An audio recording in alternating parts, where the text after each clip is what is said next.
we got into Porto yesterday and we didn't have much time to explore, so we went and got the most traditional possible sandwich you can get, and we went to the most traditional place called Cafe Santiago.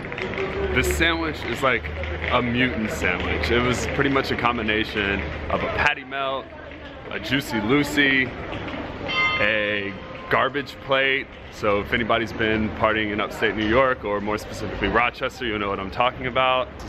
And a poutine. And to top it all off, it had this 63-degree egg that would make any ramen dish seem jealous.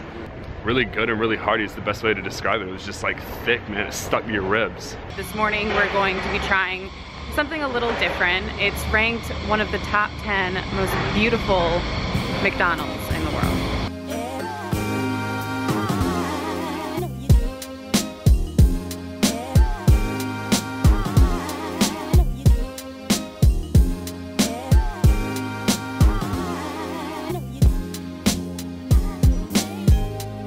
Because we legitimately just got coffee at McDonald's while in Portugal. We're gonna go reflect about what we did at this little garden called the Garden of Feelings. And it's also located next to this other larger garden area. I think it's called Crystal Palace.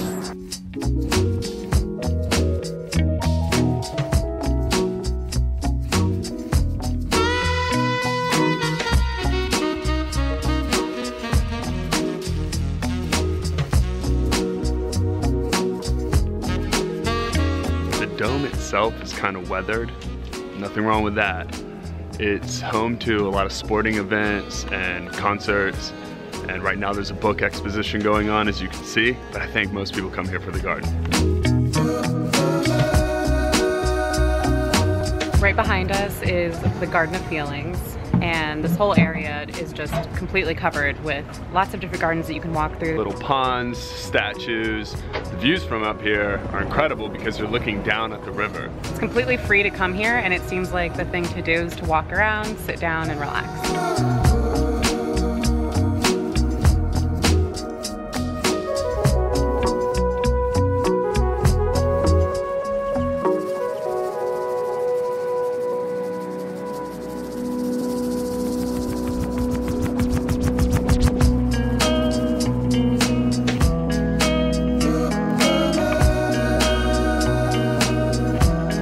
A lot of feelings down here in the Garden of Feelings, but it is pretty interesting actually, because the way that it's laid out really reminds me of a labyrinth almost, as if it were unfolded in a chaotic and unorganized way, kind of the way sometimes you feel. More than I can say, do it to me, I can say, more than I can say, do it to me. Currently walking down Miguel Bombarda, and this street is known for the graffiti that it has on it. So we're seeing a few murals spread out all over the buildings, and it's a little bit distant, few and far between, but nonetheless still cool. It's also known as the art district. You can kind of window shop essentially and see different types of artwork as you walk down. It does look like some of the graffiti has been washed off and removed, but there is still some remaining, like the stuff you can see behind me.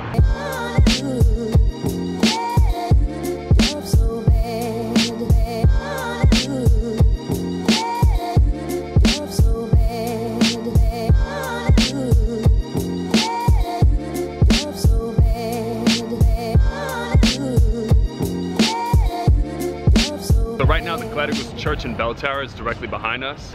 It costs €3 to get in, which isn't bad because the view at the top is basically the entire city. We recommend going in the afternoon because that's when you'll get the picturesque view where the rooftops are lit up. And we're not gonna go in, but I can show you what it looks like from the sky.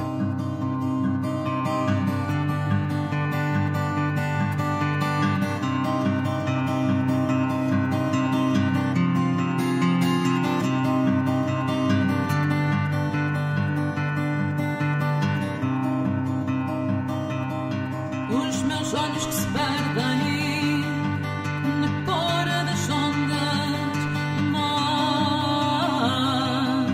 Os meus olhos que se perdem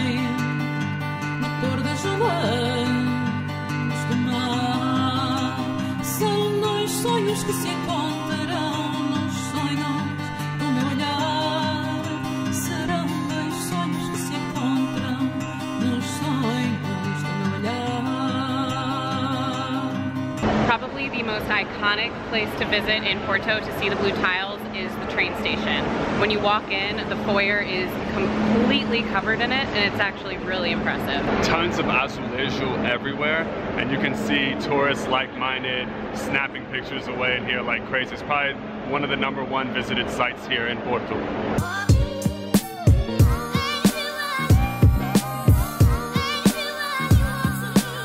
We're headed to one of the churches in the city. There's several churches, but the one that we're going to is a little special because it is covered in the infamous blue tile.